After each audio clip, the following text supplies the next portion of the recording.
이번 토요일이죠. 저녁 7시에 상정되는 윤석열 대통령 탄핵소추안. 그 결과가 어떻게 나오든 또 한 번 우리 정치권에 충격파를 가져올 수밖에 없을 겁니다. 표결까지 이틀이 남았는데 여야 간 수싸움 아주 치열합니다. 정치부 이태희 기자와 함께 양측의 전략, 표결 전망까지 알아보도록 하겠습니다. 자, 이 기자, 이 대통령에 대한 세 번째 탄핵안이잖아요. 가결될 가능성 어떻게 전망합니까? 이 여당에서 8명의 이탈표만 나오면 가결이 됩니다. 이 8명, 많다면 많고 적다면 적은 숫자인데 탄핵 반대를 당론으로 정한 국민의힘으로선 이 8표의 이탈을 막을 수 있느냐가 가장 큰 숙제일 겁니다. 무기명 투표라 관리에 어려움이 있는 만큼 이 본회의 표결 때 다 같이 불참하는 방안이 검토됐는데 변수가 생겼습니다. 네, 앞서 리포트에서 설명한 것처럼 김 여사 특검법하고 이 탄핵안을 같이 처리한다. 이것 때문이죠? 네, 아직 순서가 정해지진 않았지만 김 여사 특검법을 먼저 표결하고 그 뒤에 윤 대통령 탄핵안이 상정될 가능성이 높은데요. 이 두 안건의 가결 요건이 다릅니다. 대통령 탄핵안은 제적의원의 3분의 2 이상의 찬성이 필요하지만 특검법의 경우 제적의원 과반 출석에 출석의원의 3분의 2 이상 찬성으로 가결됩니다.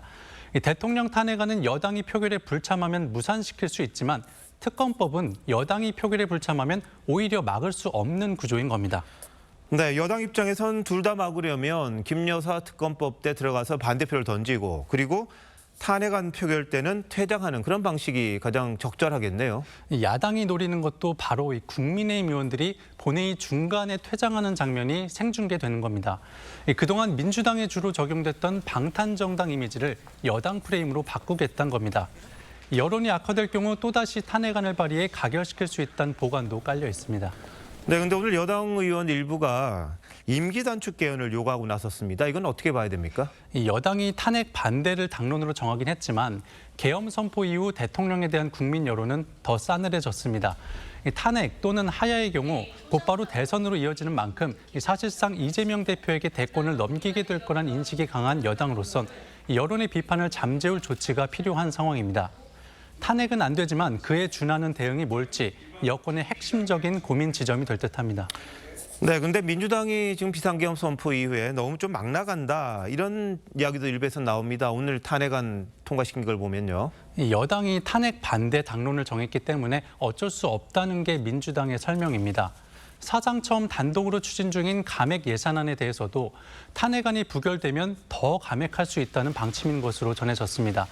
다만 일각에선 야당이 폭주를 멈추고 합리적 국회 운영의 모습을 보여주는 게 명분 없는 계엄이었던 점을 오히려 부각시킬 수 있다는 전략이란 지적도 나옵니다. 네, 오늘 한 분이 귀국을 했죠. 김경수 전 경남지사. 뭐 좀 변수가 있습니까?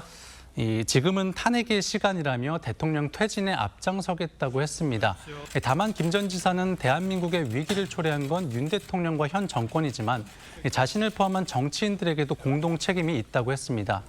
당장은 비명계의 공간이 줄어든 게 사실이지만 계엄 사태가 김 전 지사의 정치 시계를 앞당긴 건 분명해 보이는데요.